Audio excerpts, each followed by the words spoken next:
Magandang araw po sa inyong lahat. Ngayon po ay napunta ako dito sa aking garden. Dahil napansin ko po naman na marami na itong bunga at handa na para pitasin. Sa mga nanonood po ngayon, maraming salamat po sa inyong oras. Ang video o live na ito ay simple lamang.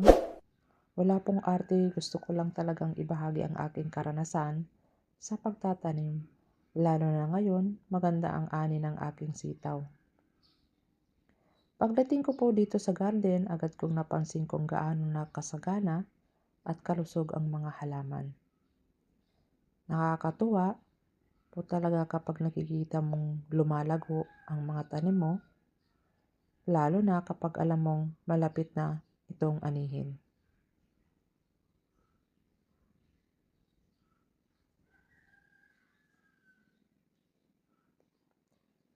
Hindi man po malaki ang garden ko,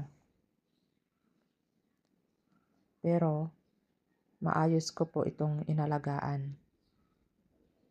Araw-araw ko po itong sinisilip para siguraduhin na hindi na natutuyuan at walang sumisirang peste. Peste. Hindi ko talaga maanuhan yung peste. Ano ba yan? Bisaya good. Oy, ganyan po oh. Tingnan nyo nga naman yung aking sitaw. So, kailangan yung sitaw natin pag pinitas natin ay ipaikot. Para sa ganun ay hindi masira yung kanyang, anong pangalan noon? Kasi nga, bubunga pa rin yan. So, ayan, namimitas na ako. Sarap ng feelings pag nakikita mo yung pinaghirapan mo, namumunga na. Ngayon ay tayo ay mamimitas. Ay, ulam natin ngayon ay sitaw, adobong sitaw. So, ang pag-adobo ko niyan ay lalagyan ko lang yan ng tinapa. Pero yung iba lalagyan ng taba. Ayaw ko ng taba kasi masyadong mamantika. Ngayon po ay tutok tayo sa aking sitaw. Makikita ninyo na mahaba na ang bunga. At karamihan po ay handa na talagang pitasin. So, ayan.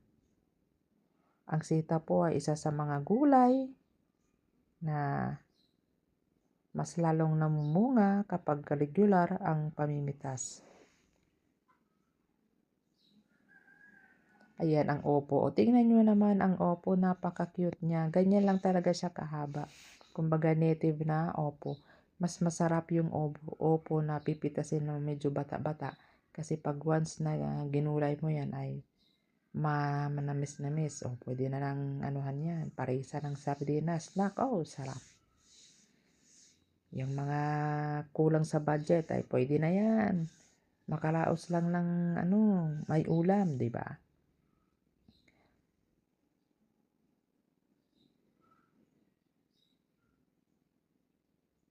Ang sita po ay isa sa mga gulay na mas lalong namumunga kapag regular ang pamimitas. Kaya kapag hinayaan po ito, tumanda sa puno, mas bumabagal ang paglabas ng bagong bunga.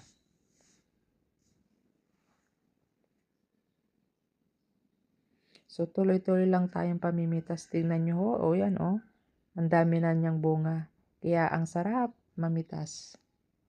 Hindi masaya ang bunga. Patuloy pang namumunga ang halaman at magamit bilang ulam natin. Habang namimitas po ako ngayon, marahan ko pong hinahawakan ang sitaw at dahan-dahan itong pinuputol. Importante po, hindi na masira ang tangkay niya. Para patuloy pa rin itong mamunga. Yun ang pinaka-importante, yung tangkay talaga. So, makikita ninyo po na marami talagang bunga. Kaya, masasabi ko pong maganda ang naging resulta ng pagtatanim ko. Kaya tignan nyo ho, kailangan pa rin talaga ng tubigan namin kasi nga walang ulan. Napaka yung niya, yung lupa. Kailangan talaga ng tubig pa. Marami pong nagtatanong kung paano ko inalagaan ng sitaw. Ay, una muna yan, talagang inarado yan. Mas maganda kasi pag inaararo yung yung lupa. Tapos, ayun. Mag-ano ka na ng beans niya, 'di ba? Simple lang. Ano lang 'yan. So, ayan na siya, regular na dilig lalo na kapag mainit. So, nalilinis ang paligid para walang damo. So, ayan, tignan nyo ang namitas kong sitaw. So, marami na. Tignan nyo. Nakakatuwa nga naman, Mag-aadobo na tayo ng ating sitaw. Yan ang mga sitaw po na namin pipitas ko ngayon ay gagawin naming gulay mamayang tanghali. Kaya tignan nyo naman ang opo. Lusog na lusog, Ang sarap na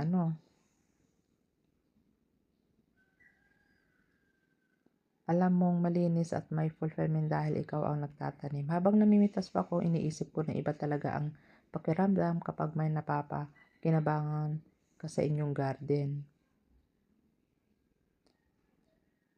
Tignan nyo, ang dami din bunga ang opo namin.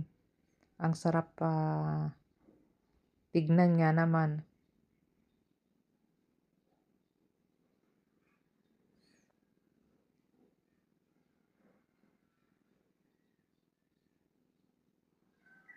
So, ayan, tinutur ko na kayo.